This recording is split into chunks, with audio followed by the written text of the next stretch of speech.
I'm going to just do a buying guide here. I'm going to talk through some things that I like and reasons for buying, reasons not to buy. I'll bring them on the screen and we'll have a little look around. We'll start right here at the very top and we'll work our way through, and we'll probably spend a bit more time as we go further through them as well. I think the Remarkable 2 just got knocked off this, didn't it? And I think I'll just mention that briefly at the start here as well. And I think there's still a reason why they're going to sell this Remarkable 2 alongside the Paper Pro, and I don't think that's necessarily a bad thing. I think that, as I said at the top, this is the kind of classic. I think for many people it could still make sense just to go black and white, especially the price you can get this compared to the Pro. Incidentally, I don't know if you noticed, even the sponsored videos, when they tried to show how neat the type folio is, they were not able just to get it to be popped up quickly like that. They made this kind of like real hash job, and I think Remarkable ought to have given a bit of a briefing, because what everyone did is they were like, so you turn it like this, then you rotate it like this, and then you open it up and the keyboard reveals itself. And then they were doing this where they were holding it up like this and folding it under. It's very awkward then, isn't it? But it's so elegant the way you've got it open, you've made some notes. Oh, it's like going home really, going back to whack on the MR, my word. I tell you what, everybody, that is so much better than the pen on the new one. So you made some notes, and then you decide, oh, actually I want to type something. So you just flip it around, open it, and you're ready to type underneath it. Although, normally it does a better job of moving those things around. Maybe I ought to have gone down, yeah. So move down with the cursor. I'm looking forward to trying the new type folio on the new one to give you a little bit more room, a little bit more comfortable probably, typing on a slightly bigger keyboard there as well. But I think, yeah, this should be sold alongside, it will be, but I think this eventually will make way for an RM3 in the future, which will be a black and white, no front light job. That's what my thoughts about it are. So certainly some of you, it's cheaper. If pure black and white's all you need, I think this is the distraction-free choice, as we'll talk about in a second as well. I hope it will be replaced in about a year's time. And I think still buy this if you want the simplest note-taking platform with no learning curve. Buy this if you're happy with pure black and white. And if you want one of the best, most accurate pen tools and the fastest still, it's right up there, less than 0.2, sorry, it's, what is this, less than 20 milliseconds, which is less than 0.02 second latency, which is absolutely fabulous as well. I would definitely still recommend that for some people. And yeah, definitely buy this if you still really dig this sleek design. I think this is going to be the classic. And I think there's plenty of people who've bought this in the last year who've said to me, yeah, this was the choice. This was the right choice for me. But don't buy this if you need to do more than just write notes or type.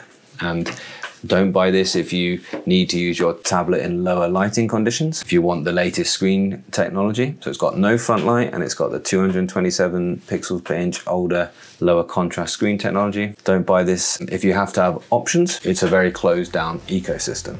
So there we are, that's the Remarkable 2. The Boox Tab Mini C. The Tab Mini C is something that I still really enjoy. It does get more use even as we go forward. We kind of see it as our little traveling e-reader tablet that comes with us for the family. It's something really nice to read on with the kids because it's got the color on it as well. My wife still reads on it all the time. She really likes the size, so she doesn't have to turn the page very often. It's an A5 tablet as well, but with the Kaleido screen. And I actually think it's one of the best implementations of the Kaleido free screen, the Tab Mini C. I think it's a really, really good one. However, recently it's had a couple of issues where it keeps chucking us out of Kindle. So I don't know if that's something that's happening with Kindle. That has happened with the Kindle app, or even on Samsung, my Samsung phone at times as well. It might be an update has meant that something's conflicting within that there as well, but it's been a bit frustrating, and so I've learned a different one. Also, it's been plagued by the issue, the Boox Tab Mini C, about the battery life isn't as good. That is something with anything with BSR technology, that's an issue. It's quite heavy for its size as well, because they had to fit in a really big battery to get it to go anything at all really. To get it to go a full day of use, they had to put in a very big battery there. So buy it if it's the right size for you. If the A5 is the right size for you, then go for the Tab Mini C. Buy it if you want the best implementation of fast color ink and you don't get a lot of flashing, and the Super Refresh technology, which really gets the best out of the Kaleido e-ink panel. buy the Boox Tab Mini C, and it goes for all Boox devices if you want an open Android ecosystem and you want to use any apps on an e-ink tablet at that size. Buy it if you want to pair it with a portable keyboard. Did you see my portable keyboard review? I really enjoyed making that review. I really enjoyed having that portable keyboard, although a little bit plasticky, but it worked best with the Boox Tab Mini C. So to type into the Boox Tab Mini C into Google Docs or into Word or anything like that, if you want a portable e-ink typewriter, then the Tab Mini C can be that with an external keyboard for you. Honestly, there are lots of reasons to really like the Boox Tab Mini C. It's a really top drawer device. I think it might pair well with the larger black and white. So if you have maybe a Go 10.3, then or a Tab X, then having a smaller, this is the Go 10.3, or a Tab X, so a smaller color e-ink tablet might go really, really well. But don't buy though, if you want something thin and light, the Boox Tab Mini C is not that. Don't buy it if the thought of managing Android settings really scares you. You have to manage those settings to get the best performance. Don't buy it if you're put off by the learning curve. Don't buy any Boox device if the thought of learning a new ecosystem really troubles you, because yeah, you're gonna have to go through that. And don't buy it if you've got no use for color e-ink. Don't buy a color e-ink tablet at all if your use case is purely black and white. Just don't go there. You don't need it. It's not as clean and crisp to read on, none of them, including the gallery. If you don't need color, stick with black and white and be happy with it for now, at least. If you just want something to read pure black and white, it's still better on the Carter 1300 screens. The background is a bit darker on the Kaleido Free e-ink screen, so don't go for the Boox Tab Mini C if you need pure black and white. And if you need all the powerful graphics processing, then it's now a little bit of an outdated SoC. And even I think the latest Go 6 is probably on the same system on chip, and I think it's Android 11 still, the Boox Tab Mini C. The Kindle Scribe is next. If you love reading on your Kindle and that's all you ever wanted and all you ever needed, and you've often thought to yourself, I want to annotate, I want to be able to write on this Kindle, and get a Kindle Scribe.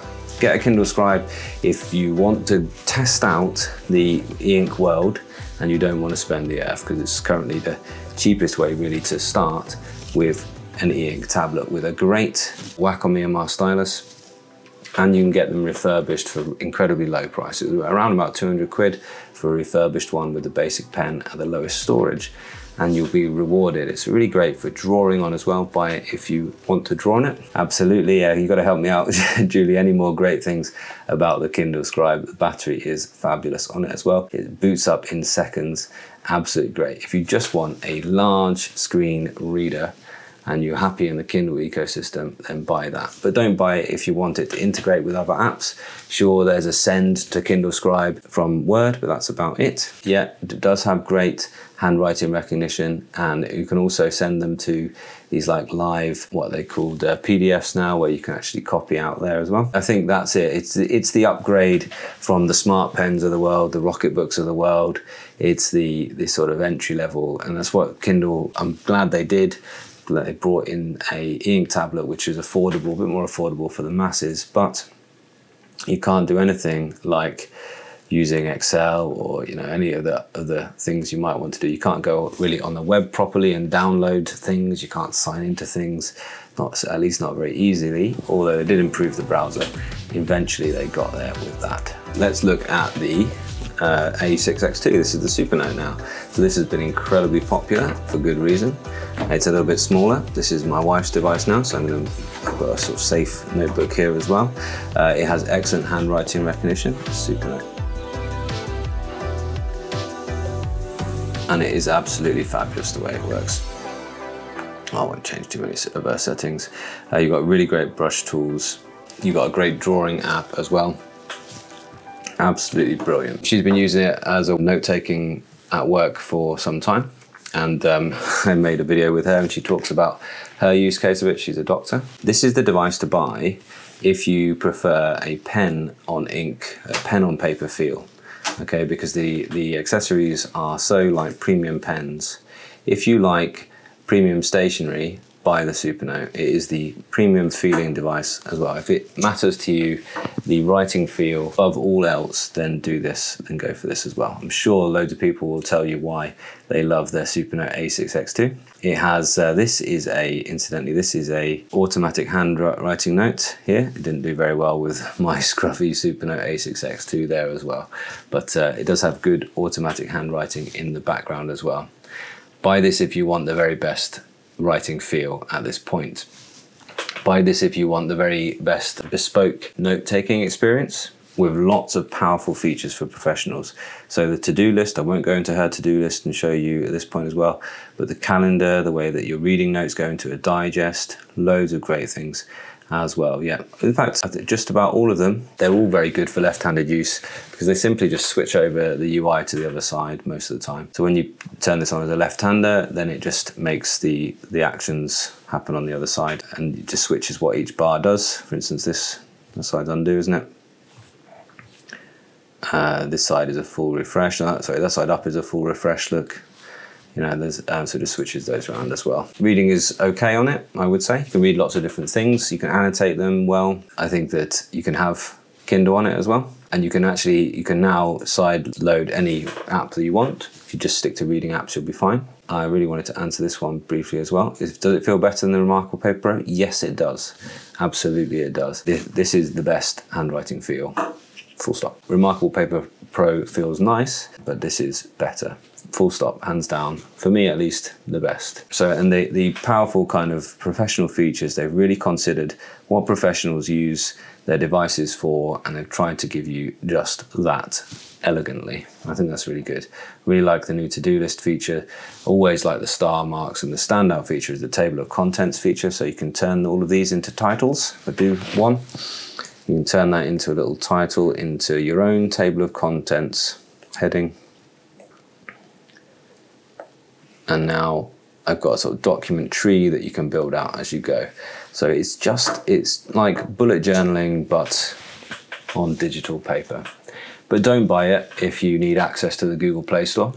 Don't buy it if you need to read or use it in low light conditions because there's no front light. Don't buy this one if you need a larger screen real estate for your notes. Wait for the A5X2 or indeed the A4X or A4X2 they might call it, because you know the Supernote ecosystem is brilliant, but this is a smaller size than many of us will be happy with. Don't buy if you intend to use it for typing, because typing lag is not great. Although, as was pointed out by Ed, it does have pogo pins, and so the pogo pins should make for a faster typing experience if they do decide to bring a folio out for this one here as well. I didn't really mention it, but you certainly should buy this if you are after drawing on black and white, because it's fabulous on the Atelier app, and I've got a really good video where I talk about drawing on it as well.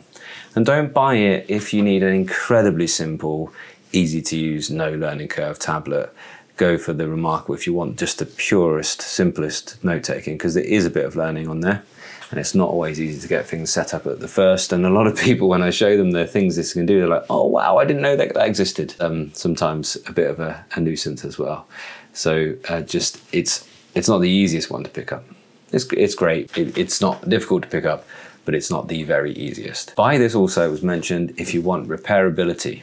And if you want the peace of mind that in 4 years' time, when that battery does go, you can just replace it. So those are my reasons for buying or not buying this one. So other things about that, talking about A4, should you look for a bigger screen? Well, the next one on the list, we've done the Supernote A6X2. The next one is the Boox Tab X. So we're going to go from the sublime to the ridiculous here. Gonna have to zoom right out to fit this one on the screen and make a bit more room on my desk as well. But here's the Boox Tab X coming in here as well. Oh well, I just bought it for your wife. I'm really excited for her. I too am excited for her as well. Absolutely fabulous. Also a great reason because it is very light, absolutely. I keep trying to convince her and my wife to read more on it, but she just would prefer to read on one of the other copious numbers of e-readers we have available to us in our household. So the Boox Tab X is next. We are certainly waiting for the A4 Supernote. We'll get the A5 one in first, I think, and then we'll see. Yeah, I really like these as well. Where are we up to? We are looking at the Boox Tab X17, and I went through them at the top of this, and now we're going to do sort of good things and bad things about each of them. Okay, I just need to, here we go. Okay. So here is the Boox Tab X. It's just downloaded its update, but it hasn't had time to actually do the update, so there might be one or two things that are slightly newer. Let's rotate it back to sort of standard thing. This is the full screen estate one here as well. And this is an absolutely fabulous device. Really hoping for a refresh at this size from Boox soon. It's the only 10.3 on this list, although I do hear really good things about the Quaderno, the Sony DPT2 that is. Yeah, a refresh of this one would be great to have from Boox sometime soon, please. Probably there might be a color version of this soon. Now, this was intended to be part of the Tab lineup, and that was supposed to be a sort of computer replacement. Now, I don't think that's it. I mean, I think this wasn't quite it, but really we have the Max Lumi 4 here with the Boox Super Refresh technology in there. And the Boox Super Refresh technology is really good. Every time I open this, I'm like, oh yeah, look at the way it can just kind of move things around. Look at how, you know, you rarely see any ghosting on this big, beautiful tablet here. It's just, it clears the ghosting out of the white space really, really well. I mean, this is just as good as it gets currently. Even when you're in fast mode, just doesn't, I mean, it's hardly lost any of the clarity, and it still clears out so much of the ghosting as well. It's just fabulous the way they've done this as well. Distracted by the Google News that I'm scrolling through here as well. Yeah, see Kindle Prime Day deals on the on the Kindle Scribe there as well. Right, sorry, don't get distracted looking for the news. But as you can see, that it's so crisp and clear, but it does have lower pixel per inch count. But you sort of hold these further away from you, so you forgive that as well. And it's just always been the best place for large A4 academic documents that you can annotate on, because they're printed at this size essentially. So really, really good there as well. But I'm hopeful they're going to bring a color at this size with a keyboard case. That'll make a lot more sense, I think, there as well. But this one is still working really, really well, especially for these larger documents. So buy it if you need to read and review large A4 size documents, then definitely buy this. Buy this if you want a device with Boox Super Refresh in pure black and white. Buy this if you intend to use a range of different apps, because they work really excellent on here, but consider whether that app you needs color, because if it needs color, it's not going to work so well on the black and white screen. Buy this if you intend to like set this up with a mechanical keyboard, and it's a great thing to sort of use this in conjunction with Docs or Microsoft Word, and actually set up a typing station in your house. It's really, really great for that. Really, really is. And that's what it can replace the PC for, is being that sort of typing station there as well. It's an absolutely brilliant thing. Buy this if you want to use split screen. If you want reading on one side and notes on the other. Let's show you that. So back to my reading here. Because what I can do here is I can open a book notebook split view, handwritten notes. Now I have essentially an A5 note-taking notebook next door to my document, which is shown at A5 size, which I can still do article mode and still zoom in and out on, etc. as well, though the pinch to zoom's off. But you can still zoom in and out there as well. This is a great use, and you've got that excellent Wacom EMR pen. Lovely accurate handwriting, and you can make all your notes and it'd be forever linked to this book. I think this is an absolute brilliant way to use this device. If you want something just for that, just to be a book you can read with notes you can take next door to it. You've got maybe a workbook, you want to keep you've got, you know, course book, you want to keep your notes next to it. I mean, it's just brilliant, isn't it? So if you want the really good pen input, if you want the large note size to lay out all your ideas, did you spot on this, how am I going to exit my split screen? Yeah, there we go. This is what I laid out the e-ink Euros on, you know, like so much space here, look. I'll go back to rotate it again.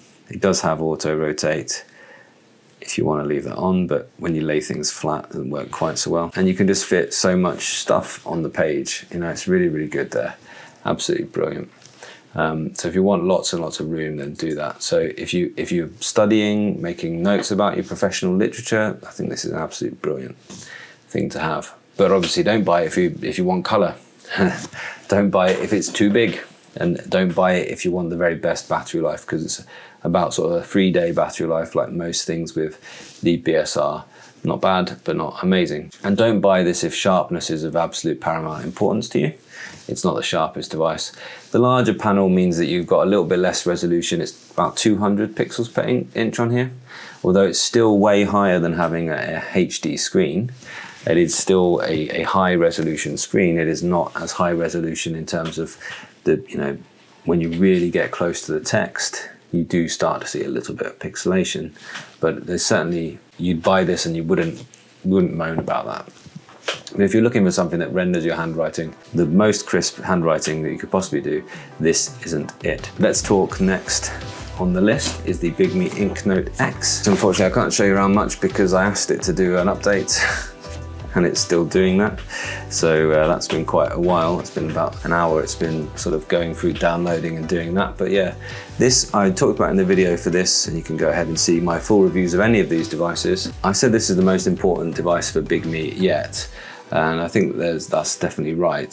I think there is still a way to go in terms of the polish in their software, in their ecosystem, and the pen, oh my word, the pen. It's not a nice thing to use, and they've made it quite thick, and they've added these hardware buttons on it, which I don't get much use out of. Companies should be trying to look to the Supernotes of the world for their inspiration for what to do with their pen. It's a powerful ink tablet with a really good processor, and that's the reason why I said it's sort of just behind the Tab Ultra C Pro really for me. It's really very powerful. It manages the e-ink screen really, really well. And Bigme are doing very good things with the e-ink screen. And in fact, they're almost as fast and clean as the Boox devices with the BSR, but that doesn't give quite the battery life penalty that Boox seems to get with that. So they have an auto clean function in Bigme now, which does do very well to clear out the ghosting, and not quite as good as the Boox do, but almost there. And it doesn't sap the battery quite as much as the BSR does.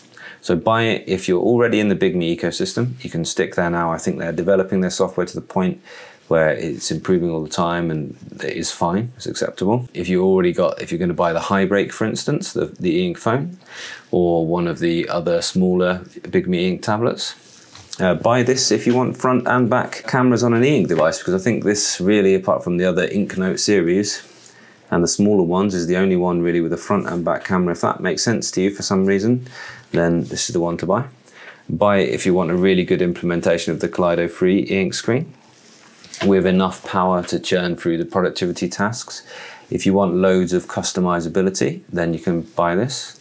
But again, it's full Android. It's a bit of a clunky, bit of a janky sometimes software system. So if you're put off by a learning curve, don't buy this. Don't buy it if you always choose the most premium stationery. It's not the most premium design and feel. It's a plasticky design and feel. It's quite thick for when we compare it to things like the Go 10.3 in a moment, and the Viwoods. Now, if you always buy the very nicest, if you're the type to buy the Mont Blanc, or even go for the Moleskines of the world, probably Bigme isn't quite there. Although it's nice, it's not as nice as some of the other ones as well. So if thinner or lighter or the highest build quality is very important to you, then if it's very, very important to you, then don't go with this. So next on the list, we're up to number 5 now, is the Viwoods. And the Viwoods snuck in when it came out ahead of the Bigme Inknote X. So I've got it here. And again, I'd say, as I said earlier on, when you pick this up, you know immediately this is the thinnest and the lightest of the e-ink tablets of the world. They called it the AI paper. Yeah, it's good. It does have a fingerprint reader. There we go, first time in a live stream, it's done it first time. It does work. Now, I'll say something about the Viwoods before I go on. I don't know if you can see on my hand, there's a small, it's kind of healed up, but there was a cut there, and I cut myself on the nib of the pen. And this is the harder nib, which I actually prefer. I do prefer the harder nib, but I pulled it out of my bag, and because it was dangling down in its pen loop, I actually managed to cut myself on it. So not its fault. It could have happened with anything. There's a normal way to hold a pen there, but that's interesting, isn't it? But then also I started to jag myself on the little bit of the the embossed logo, the little bit of the V has popped up, and that's pretty sharp there as well now. So that's annoying. Foil also talks about sharpness around the edges here as well. Now, it is a Kickstarter, but it's getting towards the end, and this is pretty much a finished product now. So I don't know if they will have noticed those things and improved those with the hardware. The final thing remains to be seen. But actually, they've made a pretty good ecosystem here, and I think it's a pretty well considered design. I said they've responded in their design to things that people said that they didn't like about other e-ink tablets. So they really have listened. I think there's loads of things. For instance, the way that this pen loop thing just flicks away, and they've given you a magnet, although it's not the strongest magnet in the world.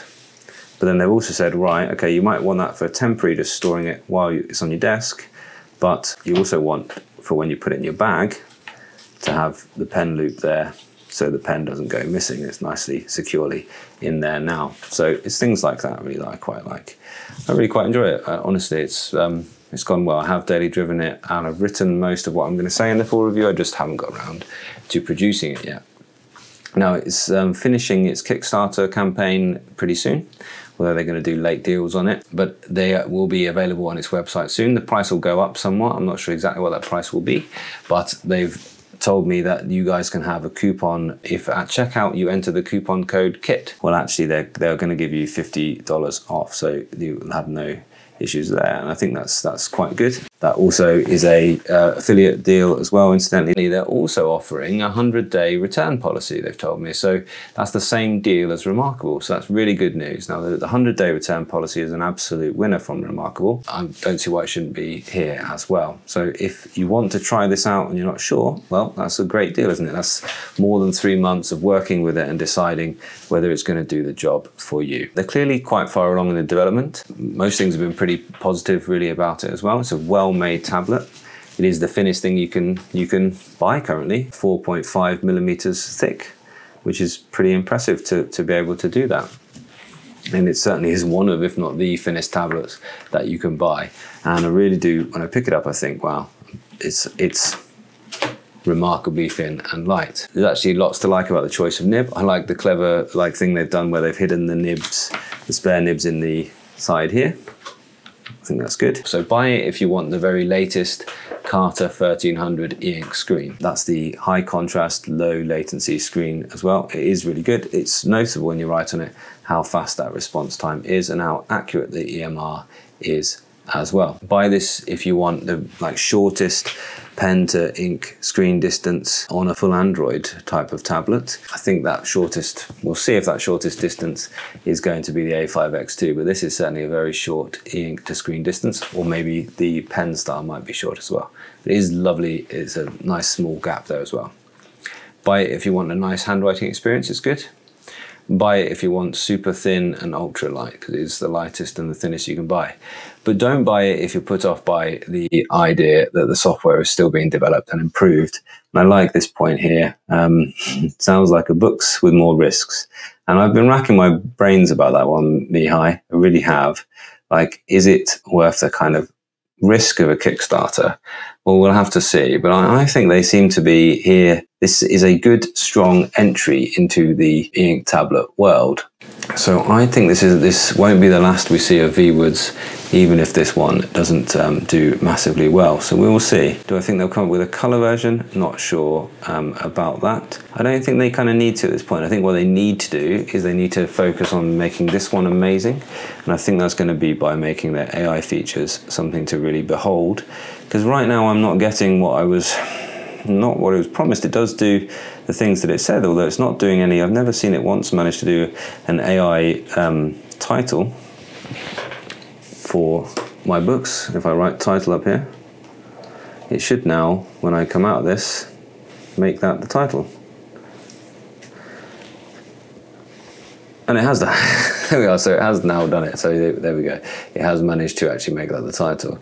It should be the case. I think what it needs to be the case is that I can hold down this AI button and ask it any question of my notes at all. But I can't seem to do that. It won't do any question at all. It's just sort of seems to be a quick access to ChatGPT 3.5, which is like not that impressive, is it? Don't buy it if you need the Google Play Store. I think they're going to really struggle if they can't get Google services working on here, because currently nothing that's Google works on here at all.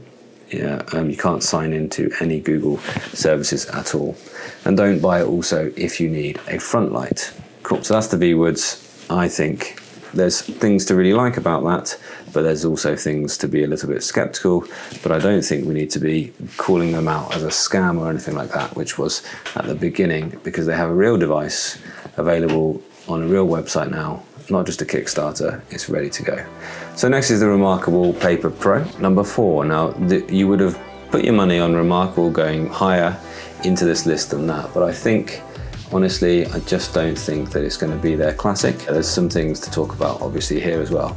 Do buy this, though, if you want the nicest designed and built tablet that's out there right now. That's the sort of vastly current. It is a really nice design. It's a pretty thing. It will make you think, like somebody said, it's the closest thing to an iPad in e-ink, because it is made that well. I mean, it is really beautifully made. It is a really nice thing, and it's a thing that you'll want to use because of how lovely it is to have in your bag and in your hand and on your desk and all these things. And there's nothing wrong with any of that. Buy it if you want lovely design. Buy it if you love Remarkable and you want a larger screen size. Yeah, absolutely. So there's only one 13.3, but this is an 11.8 inch screen. So let's make a new little page and make a couple of notes here. So from here to here, I've got a full 11.8 inches. Oh my word, oh look at it. What's happened? I've never seen it do that. Oh, can you see that? Oh dear. Talk about getting stage fright. Can you see the wobbliness there? Look at that. Oh no. If you want a full 11.8 inch screen, is it worse when it's on its side?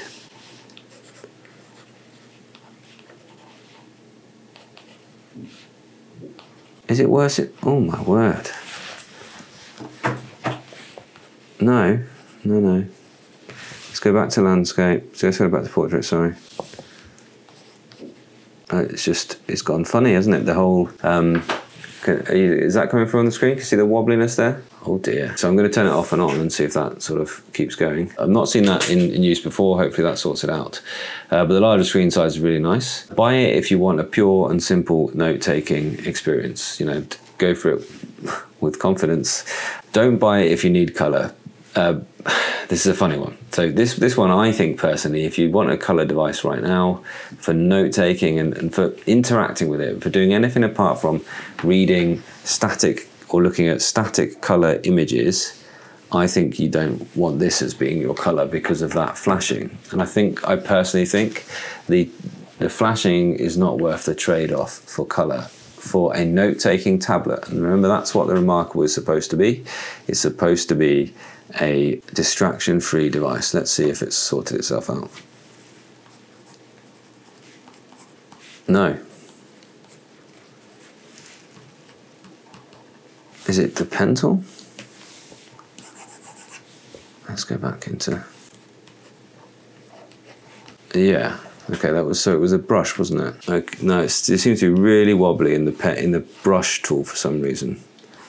So I don't know what's just happened there, but that's gone. If I show you this was all done with the brush tool and with none of that wobbliness, although quite pixelated really. God, interesting, right? Yeah, but gosh. Anyway, it isn't true blacks, it's blue. It's dark blue rather than black. Yep, just done that and I'm still getting that now. That's totally weird. Sorry, I'm just sort of shocked. It's never done that. That wobble was huge. It's normally a little bit wobbly, but not like it was there. It was just when I went into the corner for some reason. It's awful in the corner. Okay, maybe I was a bit too soon where I put it in. Yeah, and this is what I was going to talk about now, right? So the flashing is, I'm going to presume that's a temporary thing. Something's gone a bit funny and it will sort itself out because it's never happened to me before. With me too. If you want a tablet where you're going to move stuff around quite a lot, when you're doing anything complicated, the flashing is just difficult. Okay, so now what I was going to say about the flashing, what I'm seeing in my comments is I'm having equal numbers of people really who say the flashing bothers them and that they've returned it, and who say it doesn't bother them. So it seems to be that people are kind of like half and half there. Now, you have to kind of decide what you're going to be on. Either your flashing is going to bother me, can't do that, or you're of the opinion that no, the flashing would bother me, I won't try it. Now, what you can do is you can go ahead and try it out, because they give you a 100-day trial. Now, that's really good. It's a no-hassle returns policy, and that is a really good thing to see, is that they are happy to go ahead and just sort of back their device and say, if you try this for 100 days, you'll love it. So go ahead and do that, or we can just send it back. So I think that's quite cool. And I think if you're thinking to yourself, should I try this? Should I try a Remarkable of any sort? Then you can take advantage of that 100-day return policy. That is excellent, that 100-day policy. But don't buy this if you're at all photosensitive to flashing images. And don't buy this if you're distracted by that, because I think personally myself, this is not the distraction-free experience as advertised. Although some people are saying that they're not distracted by the flashing, and generally there isn't much flashing in black and white. I've got to just pause for this introvert maxing person here. Good to see you.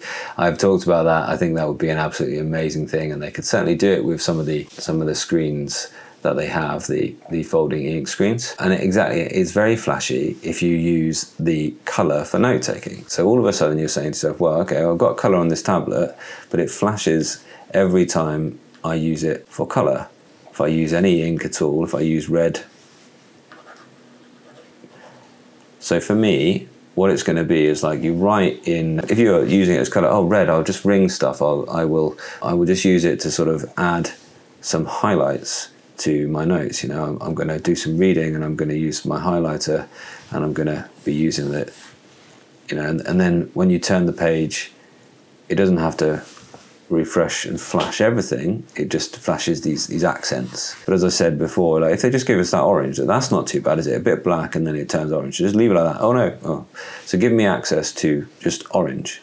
And they do an orange highlighter, but the orange highlighter starts off like red and then flashes and then eventually ends up orange. So, you know, there are these things, it's just not. That would have been the safe option, I think, to just stick to black and white. I applaud their sort of jumping in and taking a bit of a risk, but I think that that's why this won't be the classic. We'll see, time will tell, obviously, what classic is. What actually do we look back on and think, yeah, that was brilliant. And maybe with some software improvements and whatever's going on there with the jagged lines getting really weird for a little while, maybe this still could be the classic, maybe I'll be wrong there.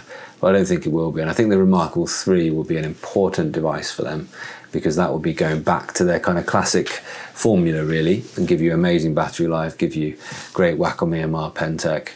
Who knows, maybe they'll stick with this type of marker. This is again another one, this different one with a marker, right? I really liked drawing on it. The software was really good for drawing. I really like the brush tool. I think they've improved that. I really love the pencil tool with the shading, and I really enjoy that as well.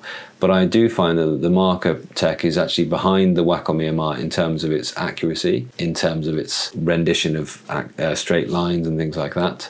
And actually, although it's slightly faster, I don't think there was a problem with that with Wacom EMR. So for me, if you want the marker is a positive and a negative. If lowest possible latency matters most to you, then this is great, you know. But if you need perfection in like line art, if you want to know your handwriting is going to be just as it would or as close as it can for digital rendition of your handwriting, then yeah, I think that the marker is bad. So the marker is great for speed, not so good for accuracy. Don't buy this one if you want it to integrate with cloud apps, because they're very one way really. And if you're right, the type folio is really good, certainly on the older Remarkable, and I haven't tried the newer one yet, but I will. The type folio is really good, and you'll enjoy that if you're a very fast and very accurate typist.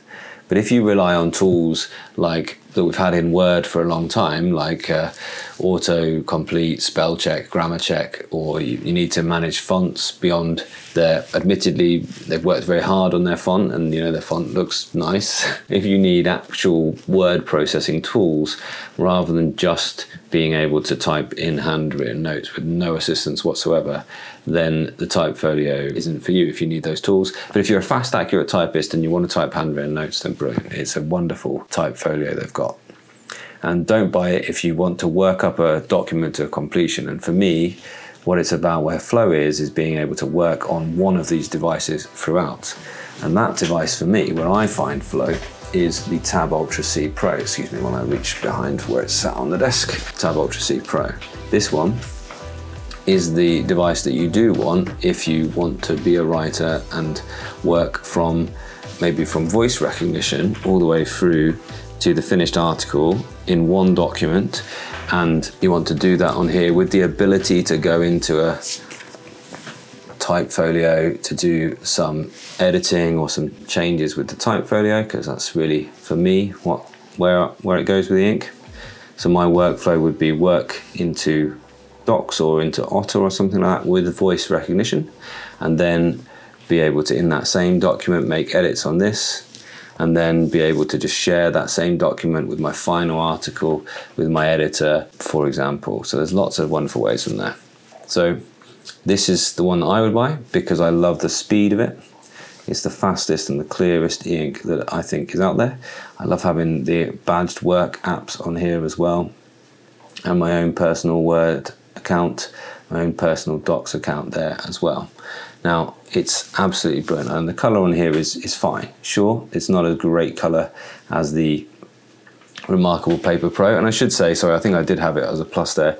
If you want to read and work with, you don't have to regularly refresh, and you want to read excellent colour PDFs, then the colour rendition on here is far better than the Kaleido, and I've got a comparison between the Kaleido and the Gallery 3. But as soon as you start having to actually change things up and move through the menus, I think it's a mess of flashing, and it's not what I want personally. This is very good for productivity tasks. So if you want to do productivity tasks on e-ink, this is the one to buy. If you want to be able to type or to write with your handwriting directly into word processing apps. So in the keyboard, actually, you can, the Boox on-screen keyboard has a handwriting recognition function built in. Okay, so you can actually handwrite on here. That will recognize that you handwrite anywhere on the screen. It will recognize it and turn it into typed text. Or you can type, of course.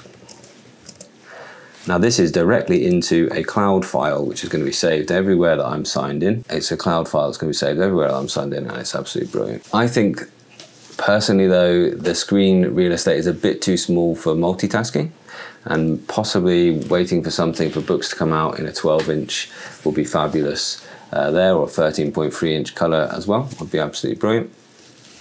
Don't buy this if you don't get along with smaller size keyboards, because that Typefolio is a little bit cramped really. So for long typing periods I wouldn't go for it. I use it for editing. And don't buy if you're put off by the learning curve with Android and with the Boox ecosystem. That goes for all Boox devices. If you're put off by a learning curve, stick with something simpler. Don't buy it if your main use case is note-taking, because there are better note-taking options within the Boox ecosystem even. If you're a pure note-taker, you don't need to go the Tab Ultra C. So the previous winner is what you should go for if you want a color note-taker. There it is. The Note Air 3C was the previous winner of the previous #1, and I stick by it. It's a really great device for many, many people. So yeah, for instance, and you've got the fingerprint recognition. Yeah, already. How does the writing feel on the Tab Ultra C Pro? It's not as good as the Note Air 3C or the 10.3. That's correct. Now somebody said, oh, I had the Tab Ultra. I returned eventually because I didn't like the writing feel. Love the writing feel of the Kindle Scribe. Any other writing tablet with a similar feel? Yeah, so the Note Air 3 has that nicer writing feel. So this is the one. If you want, your main use case is notes maybe. Oh yeah. If you want note-taking, and you still want that great productivity system that I've just described, then this is the one for you. And by the way, I put here Note Air 3C with the C in brackets because I think you can choose the Note Air 3, which is the black and white version, and I see them as being in the same spot. You're either going to switch out the color and have the battery life of the black and white one, or you're going to switch out the battery life and have the color of the C. So you just choose between those two things really. What do you prefer, battery life or color e-ink? Just prioritize one of them and be happy with that choice really. And I still think this might well be the best device for most people. Over the Boox Go 10.3, it's got a fingerprint reader, and of course this one's got a color and the BSR. It's a little bit thicker, and it does have this great case. So if you want color e-ink and you're a note taker mainly, then get this. If you don't want color e-ink and you're a note taker mainly, then maybe just get the black and white version, or go for the Boox Go 10.3. But this can still be that productivity station because you can hook this up to a keyboard, Bluetooth or otherwise, and you can still use apps on this amazing, same screen as the previous one, same Boox Super Refresh technology, so really nice clear screen as well. But it does have that more paper feeling screen. So that should be a good reason to get them. If you want a lot of those Tab Ultra-C features, but the screen feel matters more for you, then go ahead and do that. Buy this if you are, say, a note taker, but you want the openness of the Boox ecosystem. And this whole Tab series, which is the computer type one, and Go series, which is the more thin and light kind of note-taking tablet, is starting to make sense. And I'm wondering, where does the Note Air fit in that lineup? It's an interesting thought because the Note Air lineup has been very, very popular. So where does the Note Air, well, is this the last Note Air we'll actually see? I wonder. So buy this if you want a thinner, more handheld device, but you can still hook it up to a keyboard if you want. It's really got powerful reading tools, just like I talked about on the Tab X. It's got article mode, which is a really clever way of scanning through documents with different formatting. It's got that side-by-side book notebooks. Lots of great things here. And I've got plenty of content showcasing this in glorious 4K. Lots of things to love here. But don't buy it again if you're put off by that learning curve. Okay, the black and white one has the older screen technology, so that's a put off really. So don't buy it if you need the latest black and white screen technology. Well, do buy it if you need a front light. Do go for it. If you need a front light, then go for the Note Air 3 over the Boox Go 10.3. If you don't mind if it's not that important to you that you have the smallest possible ink to top of the screen distance. I mean, there's not a lot more negatives than that as well. I suppose the software and the updates can be a little bit frustrating at times. That's true. Don't buy this if you need absolutely highly confidential sort of government level security files. But in any case, if you're one of those people, you will be sticking to devices that are given to you by your company, I'm sure, for that as well. Let's go ahead and talk about the winner then. Currently, I think the best device for most people is the Go 10.3, and I think that's true. I think it's the best. There's just so many advantages to it, apart from every time you get the case out, you're like, oh, why is the case the case? It's very, very thin and light, very paper feeling because of that thinness and lightness. And guys, you voted for this as well. So one of the reasons I put this here, we did a full e-ink Euros. You guys voted at the end. We had this device going up against the A5X, the original A5X, in the final with it. So that will be an interesting one to see where the A5X2 comes in, and we'll do that all again and have the voting and see where people sit eventually on that. Now, you don't have a fingerprint reader, which I've just shown you, having to actually put in a pin all the time, which is a nuisance. As long as you want it secure, which I suggest you do. It's got the 300 ppi screen, although it's the older Carter 1200, so it's not quite as high contrast and it's not quite as fast response, but it is still really, really good. Definitely buy this if you're already in the Boox ecosystem, because as you've seen me just make that note on another tablet, there it is already synced up. Maybe we'll need to do another vote and I'll decide a top 10 based on that. There's just not a lot of negatives with this really. I mean, it doesn't have the BSR, but you do get much better battery life because of that. And I often find myself going back to this and expecting it to be empty, but it's not, like just today really. That's what happened. Don't buy this if you want the best magnetic snap of the pen. That's a bit more annoying, but that's a smaller thing. I just think it is the best right now. So there's so many advantages of it, and I've really listened to what you guys have said about it, really, and I think for most people it's the most obvious choice, really. They undercut themselves in price. It was cheaper than even the Note Air 3 itself at launch, cheaper than the Note Air 3C, it's cheaper than the Tab Ultra C Pro. The only tablet really at this size which is cheaper than it probably is the Kindle Scribe, which of course you should look at if you want to save a lot of money, but it's a great deal therefore. And I just think, yeah, it's a beautiful design. It's thin, it's incredibly thin and light. So if you're looking for a paper tablet, but you want the versatility of it being a full Android with the Google Play Store, so you can install anything you want. And really you can still do just about all of those things that I've talked about editing and working on your documents, working on your productivity things in whatever app you want to use. Just don't expect the very cleanest e-ink experience that you get on those Boox Super Refresh devices. It's got a lovely screen texture and feel, the accuracy of the handwriting, the responsiveness of the pen. If you want choice and freedom just to do whatever you want with your e-ink tablet, then this is it. If you want an Android open system, you can work directly with that handwriting recognition straight into Word. It's saved up to your cloud. You can make edits then on your mechanical keyboard on your computer. You can hook a keyboard up to this if you want to type away on it. Yeah, I mean, there's not many things not to love about this. Obviously, I've said it many times, if you don't like the learning curve with books, if you need color, this is not the one for you, don't buy it for any of that. If you need a front light, this is not the one for you. If you need a fingerprint reader, it's not the one for you. If you need expandable storage, it's not the one for you. But if you don't need all those things, then this is it. What do you guys think?